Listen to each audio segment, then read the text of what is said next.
You guys can't understand what the statue means for Samus, for it is even scarier than you think. Because when you look at the statue, you see 4 dudes, including Ridley. But when Samus looks at this statue, she sees 3 other dudes in her way for killing Ridley, who stole her child! Yeah, I see the resemblance is pretty clear. Anyway, good morning, ladies and gentlemen. My name is VideoGamePhantom, and welcome back to Super Metroid. Last time you guys checked in, we landed on the planet of Zebes. We got a taste for the things to come. We got some new power-ups and fought the Torzo statue, a mini-boss. And this is actually my 3rd take right now because my cat interrupted me the first 2 times. Ignoring that, this time we're gonna go deeper into Zebes, hopefully exploring some more areas and realizing all the dumb mistakes I made in the last one that affect this one. I hope you heard the cat because he is annoying. Hold on. My cat is and always will be forever crazy. You can probably hear him in the background. Anyway. As we continue here, this guy is called a silver gamer. Do not step on the computer, I swear to God. Yeah, again. Silver gamers are actually immune to damage, and there's not a lot of info about him online, actually. He's just kind of a random dude. This is a Kago's nest. I don't think the pronoun is there. Don't you dare. Don't meow. Kago's nest. You may notice that they shake the room. Also, the creatures coming out of the Kago nest are Kagos, obviously. You may notice that the Kago nest, when shot, shakes the room. That is because the Kago's nest is so fixed to the ground that it shakes the room when shot. That's how fixed to the ground it is.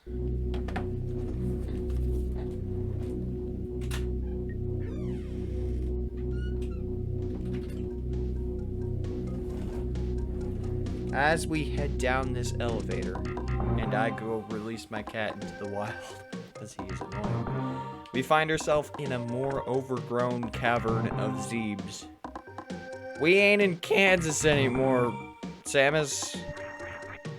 We ain't in Criteria anymore, Samus.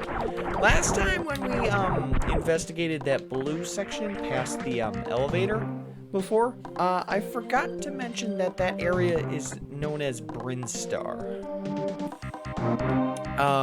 And this area is also part of Brinstar. If we check our map, you can see that last part of Brinstar right there. Very handy. Map is very useful in this game. And in this hallway, there is a lot of ways to go. There's those 2 paths. There's this path. And there's these 2 bottom paths. I'd suggest, if you need save, it's in that door right there. These enemies that have been doing this whole shtick, they look a lot like Rippers. They are Rippers. In fact, they are Ripper 2s. Very creative enemy name now. I'm not joking, obviously. Where my notes popped up? This guy is called a Zebo?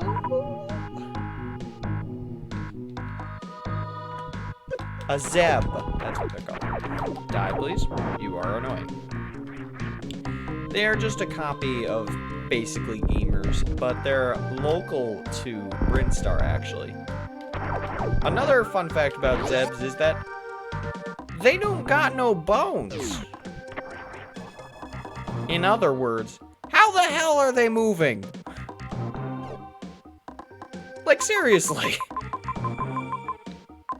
Anyway, Here's the map. Very helpful for seeing the giganticness of frickin' Brinstar. And you can see on our map over here that there's a skull. That is the boss of this area. And our new objective. Let's get out of here. Let's skedaddle, shall we? Let's explore the other parts of Brinstar that has to offer. This guy's a small side hopper. Small side hoppers have the interesting ability to defy gravity and jump on the ceiling. Very interesting indeed. They have 60 HP, and according to the Super Metroid player guide, they have a 33% chance of dropping missiles, which is decently good, I guess, but we're gonna get to something that's a lot more useful for dropping missiles. This guy, I believe... Oh wait, no, I got these two guys mixed up. The bug-eyed guys from before that are basically carbon copies of gamers. Those guys are called Zeelas. These guys are called Zebs. Zebs are an interesting mechanic of Super Metroid, where the game is constantly trying to refill your stuff. By shooting these guys, it's a high % chance of you getting something, and they infinitely respond. I'm not getting anything right now because I have I'm full up. But yeah, it's interesting. Anyway, going across here, you'll notice that the floor is falling underneath of you. These are called pit blocks. Here's a missile. But, pit blocks, when you stand on them, you fall through. And then you're stuck, right? No. Make sure you trust the game designers. The game designers aren't here to hurt you. I mean, they may hurt you a little bit, but the hurt is good for you. I don't know, man. They're trying to make a good game. Something about Ripper 2s is that they have a whopping 200 HP. But how the heck are you supposed to damage them? I mean, come on. They're practically invincible. Their lesser forms were invincible. These are Ripper 2s we're talking about. They're the much faster, much peppier versions of the first ones. So, like, seriously. Heading through this door, I'm gonna suggest that you don't come in here. Being honest, this hallway is very useless. However, you do get to see these. Go, guys! Ah! I went through puberty again. Excuse me. These guys are called fire fleas. Yeah, I think so. You may notice that the room is kinda looking a little bit weird. They die if you touch you, and every single time you kill one of them, the room gets darker and harder to see. Very interesting indeed. And your reward is not too great. A missile reload station. Missile reload stations will reload your missiles. And that's about it, honestly. If you're ever low on ammo, I guess you can come to it. If you're going to a boss fight. But honestly, it's not that useful. I'm killing these guys. Why am I killing these guys? The whole point is not to murder. You're doing a pacifist run. We're in Undertale now. Anyway. No. Dad. But there's even a Zeb recharge area up above, and that does more than upgrade your upgrade. Give you back more missiles. Speaking of nothing actually. Rios are back. Great, just what I wanted. You may notice that we're in more of a like a pollinated area.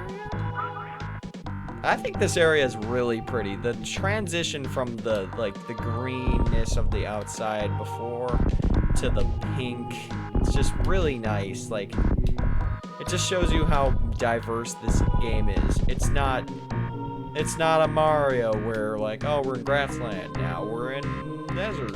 No, we started in a frickin' space station, then we got into a cavern, and now we're in a plant, and then we're in spores. But also the same world. If you travel in this one, you'll notice that this is a different icon. Some kind of arrow. Something that we cannot break yet, but we'll have to remember for later. These guys are called Metaries. They are more advanced screes, and they have metal wings for protecting themselves. They don't pop up often. I don't remember them popping up after this. Some guides say that you can kill them by standing underneath them. I'm gonna prove them wrong. Well, never mind. No, I'm not. I'm not trying it again. You can't make me. My nose is shaking. My nose is shaking. In here, we have a huge room. Huge! Inside of this big room, we have a few things we can do. You may notice that there are these, little, like, screw things? Pedal? I don't know. Don't know what it does. Small side hopper, small side hopper. That's a handful. Jump! Jumpo! Die, Jumpo. Now, why did I jump there? There's a secret. Somewhere. There, I knew it was there somewhere. And the secret is more Rios. Yeah, don't fall in there. It's a bad idea in general. We have another type of door. First we had green doors, and now there's yellowish oranges doors. It's another color that's related to yellow and orange. It's a mix. Call it amber. Down here, going all the way down, you get a missile pack. Very useful, I guess, but it's a collectible, so I'll be getting it. I may notice that there's a something down there.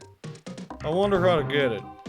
Yeah, it's pretty obvious. There are these cube blocks that are very distinct, and heading down here, we have a Chozo statue.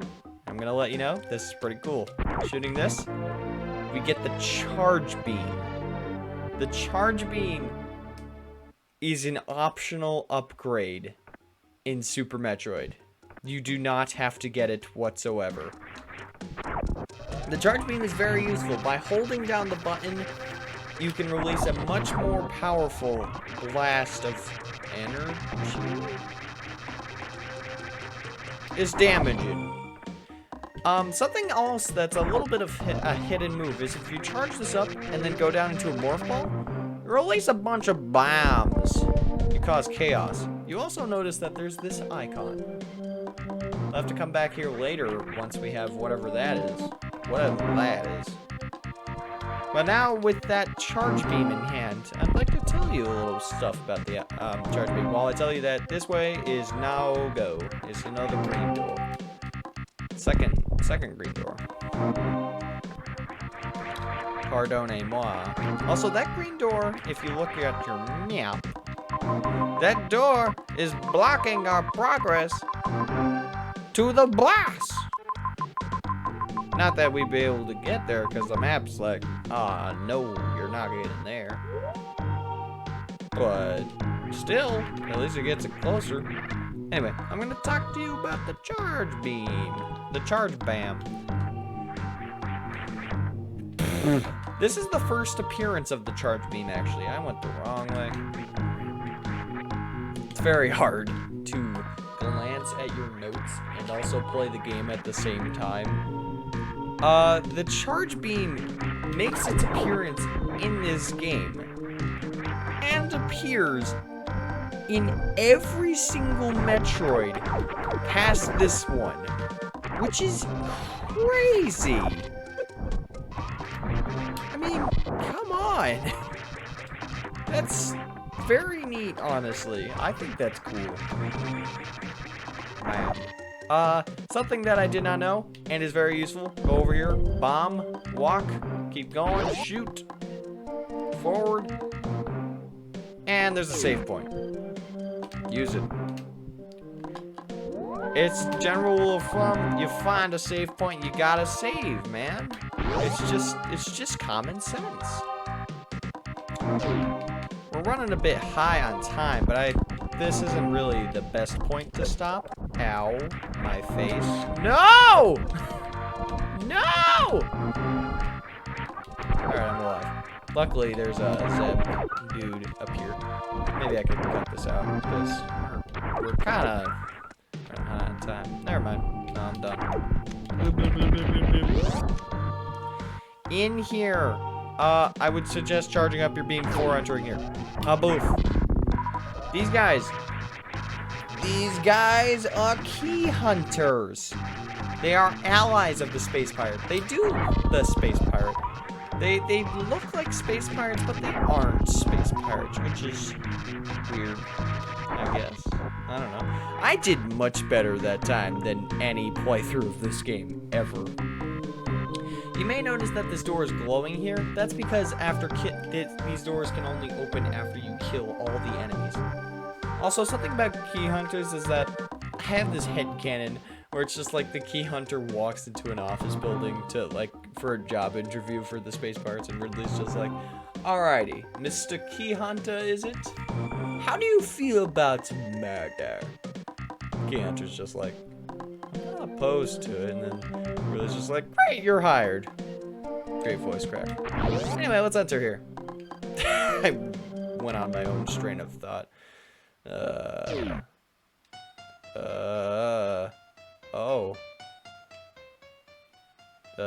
Am I getting serenaded? Is it my wedding day? Nope. You're pretty. How's it going, sir? Wait a minute. This is Spore Spawn, the mini-boss of Brinstar. He opens his mouth, you gotta switch to your missiles, fire, and his spore pulled a move that's like, no. Spore took the blast for him. Stupid Spore.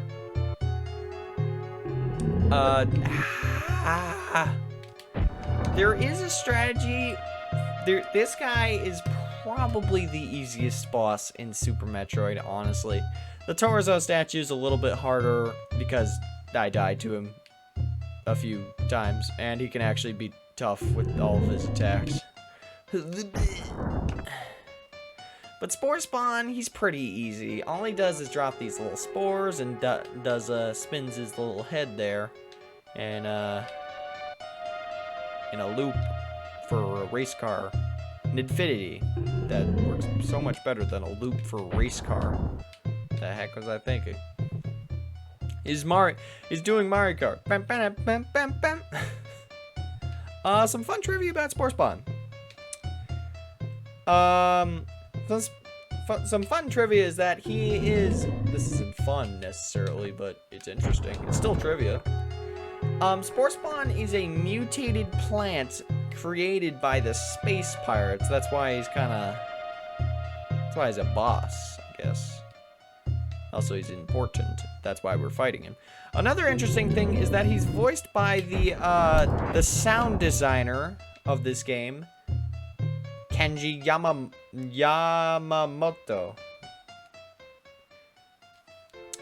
Something else about this boss fight is that, mini boss fight, is that in the beta of this game, I'm having a much easier time with this, honestly, than my practice file. It's not a practice file. It's a failed recording because my cat kept interrupting me. And also I was tired. Excuse me. In the beta, there was a green ripper of all things to make the difficulty of this boss greater, but I don't know. I don't see it. I can't picture a green ripper just flying through here, just cruising, just being like, "Hey, I'm a ripper. Hey, are you guys fighting? Oh, it's fine. I'm just gonna park here." Mind if I do my driving? Darn.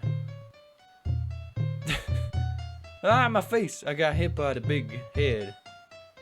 I'm just gonna keep driving. Yeah, but this boss, it ain't good. No! Yes. You're gonna die, son. I'd suggest moving with him. There is a cheaty strategy. I guess it's there's a strategy. There's an easy strategy for him where you can just sit in the corner of one of these two. No! He was so perfect. It would have been so ironic if I killed him in that position because he's like at the center. Anyway, there's a cheap strategy for him where you can sit in the corner, these two corners on top of them, and just wait, and he will never be able to hit you. Oh my god, that wasn't the last hit. Yeah, something about this guy is that he takes forever to kill. You can just sit in the corner and not get hit, but I find that strategy doesn't work, at least on the SNES version, which is the version I'm playing. God damn it. Excuse me. Seems every single mini-boss makes me curse. No! Fun story. Why I told you to save is that first time playing this game, I walked into this room thinking, I don't remember where the boss... Oh, hey! Bye. Bye, friend. Bye. You're very pretty in death. Spore Spawn is one of the two bosses, mini-bosses. Well, I guess boss is a general term. I wonder why his theme plays in the background. Anyway, I'm getting off topic. Spore Spawn is one of the two bosses in this game that leaves behind a corpse, which is morbid, because every other boss explodes. But yeah, he just gets to lay there for the rest of eternity. Anyway. Oh, shoot. So the reason why I told you to save is because I walked in here first time playing. I knew that Spore Spawn was somewhere in here and I was gonna fight him soon, but I didn't know where he was. And I walked up and, oh shoot, it's Spore Spawn. And I had walked outside with the Keyhunters and they beat the crap out of me. I had lost so much health at this point that I thought I was gonna die. And I only had 10 missiles. Which is obviously not enough to fight him. So I thought I was beeped. And luckily, since the Wii U there, which was what I was playing it on, it had save states, but it didn't help me because I didn't have missiles. Luckily, I found out pretty quickly that if you shout the spows, you get missiles. That's handy. Anyway, you may notice that this one ain't shooting out dudes. And I am hiccuping. And that is annoying. What happens if we become Mario? Life happens. Samus said, oh. A Chozo statue, huh? What happens if we leave it alone? Oh. Nothing. Okay. Well, let's get it. We have a super missile. What's better than a missile? A super missile. Super missiles are the next icon on our little thing. How many of them are there? I don't know. I'll give you a hint, it's 5. Yeah. But super missiles is another collectible that we will be collecting in this game. But sadly, we can't find out what they do this time. We're gonna have to find out next time. Next time we do this, we will explore the rest of Brinstar and get, well, not the rest of it, but you know, we will get much closer and maybe we will fight that boss next episode. But also, we'll definitely figure out what super missiles do. I am making hand gestures that you can't see, but nonetheless, that's then, but this is now. VideoGamePhantom, signing out. See you guys later, have a great day, and bye! Hope you enjoyed.